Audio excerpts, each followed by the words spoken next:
Okay, good afternoon, everyone. So, our topic is limits or nearness. So, first, we discuss why we use limits, the concept of limits. Actually, in mathematics, there are so many functions which are not defined at a particular value of independent variable, but we have to define that functions as well. So, we use the concept of limit at that time. For example, at x is equal to 2, the function x square minus 4 upon x minus 2 is not defined. If you put the value of x is equal to 2 directly in that function, you will get 0 by 0, which is not defined. But by the use of the concept of limit, we can find the finite value of that function at x is equal to 2. That's why we use the concept of limits. The idea of limits, we are considering a polygon of three sides, which is triangle in a circle. If n is equal to 4, if sides are 4, then the square in a circle. If sides are 5, then pentagon in a circle. If sides are 6, then hexagon in a circle, and so on. So we can see very easily, as the sides are increasing, the number of sides are increasing, the area of that polygon is approximately equal to the area of circle.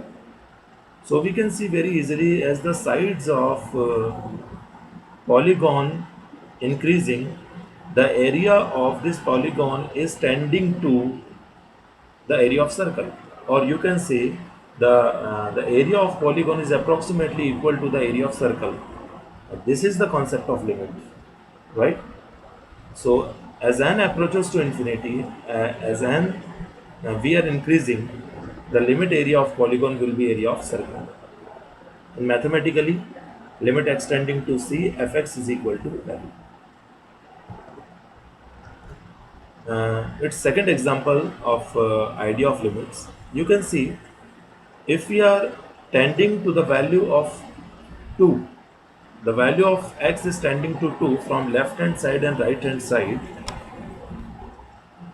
If the corresponding value of function gx, which is x plus 2, is also tending to 4 from left hand side and right hand side, then we can say the limit x tending to 2 gx will be 4. That is, limit x tending to 2 gx will be 4 if the value of gx will be tending to 4 from left hand side and right hand side, from both the sides, right? So as x approaches to positive 2 at both the directions. Right? There are some fundamental roots of limits. The constant rule: when we take the limit of a constant non-changing function, the limit will simply be that constant.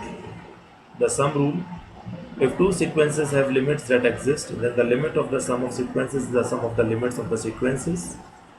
The multiplication rule: if two sequences have limits that exist, then the limit of the product is the product of the limits. Obviously, quotient rule: if limit extending to a fx upon gx, then limit extending to a fx upon limit extending to a gx. Power law: limit extending to a fx raised to the power n is equal to limit extending to a fx raised to the whole power n, and so on. Now, techniques of calculating the limits. Student, first you just put the value of the limit directly in that function. If you get the finite value, then it's okay. That's the answer of that limit. If you didn't get any finite answer, or if you are getting uh, the undefined function, or 0 by 0 or infinity by infinity, then we have to take some techniques for calculating that limits.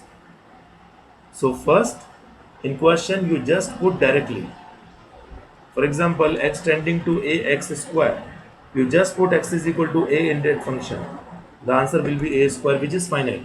So if you are putting the limit in the function and the result is finite value, then it's completely okay. The answer is correct. But by putting the limit, if the function is not defined, then the answer is not correct. We have to use some techniques for getting the finite answer. For example, So we have to use some techniques. The number one technique is by factorization or factoring.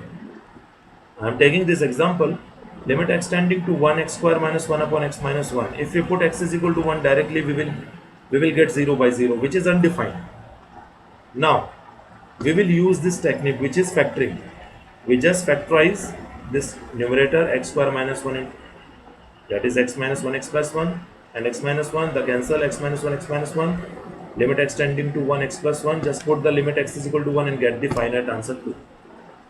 So you can see the function is not defined at x is equal to 1 directly, but the function is defined by taking the limit x is tending to 1, and we are using for this question the concept or the technique factorization. There are some other techniques as well for according to different type of questions. Next technique is rationalization. I am taking this question, limit extending to 0 under root 3h plus 1 minus 1 upon h, right? If you put h is equal to 0 here, you will get 0 by 0. That is, the function is not defined directly at h is equal to 0. So we just factorize this function, we just rationalize this function by multiplying numerator and denominator by under root 3h plus 1, right? We solve it, and if we put the limit h is equal to 0, then we will get the finite answer 3 by 2. So this is second technique, rationalization. It's an example of rationalization again. You can solve accordingly.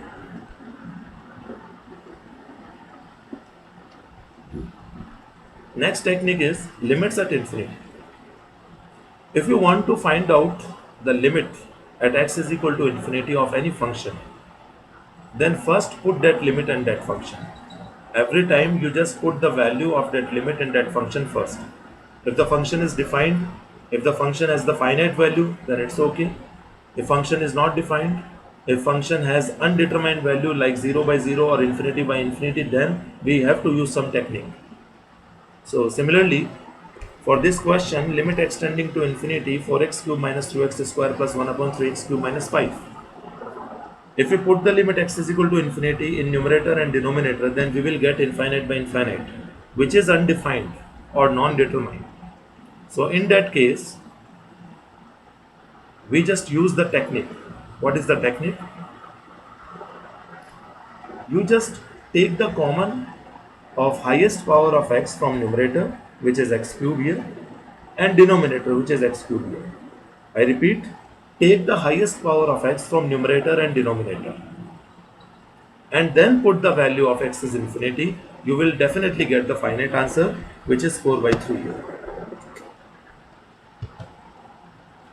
Again, example of limits at infinity. Now there are some other techniques for trigonometry limits. Limit extending to 0 sin x upon x is 1. Limit extending to 0 1 minus cos x upon x is 0. And limit extending to 0 tan x upon x is 1. These are the formulas to be directly learned, because in many questions we will use directly limit extending to 0 sin x upon x is 1, limit extending to 0 1 minus cos x x upon is 0, and this. Now this is very important. Limit extending to infinity e raised to the power minus x is 0. Because if you put the value of x is equal to infinity in that function directly, what we will obtain?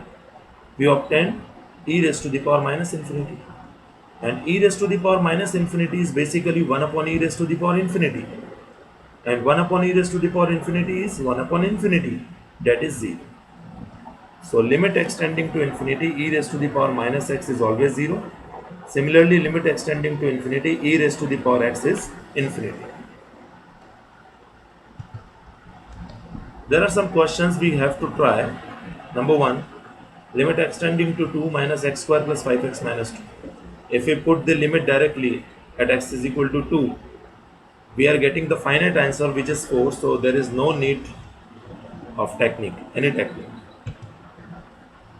Next question, limit extending to minus 5 3x square plus 22x plus 35 divided by 2x square plus 9x minus 5. If you put x is equal to minus 5 in this question, you will get 0 by 0. That is, at x is equal to minus 5, this function is directly not defined. So we have to use some technique. So we are using the factorization technique. In numerator, the factors are x plus 5, 3x plus 7, and in denominator, x plus 5, 2x minus 1. X plus 5 cancel, and then put the limit x is 5 minus 5, we will get 8 by 11, the finite answer. This is again an example of rationalization, and the answer is 3 by 2, which we have already discussed. This is the direct case of limit. Now, limit extending to 0, 6x square cot x cosec 2x. Just convert cot x in cos x upon sin x, and cosec 2x is 1 upon sin 2x. Right? Now multiply and divide by 2. Okay? So, or you can say 6 can be written as 3 into 2. So 6 can be written as 3 into 2. X square can be written as x into x. Cos x as it is. Sin x as it is. Sin 2x as it is. Now, if we apply the concept of limit individually, then limit extending to 0, 3 cos x will be 3. Limit extending to 0, x upon sin x will be 1 according to direct formula, and limit extending to 0, 2x upon sin 2x is again 1 according to direct formula. So the answer is 3. Thank you very much. Thank you.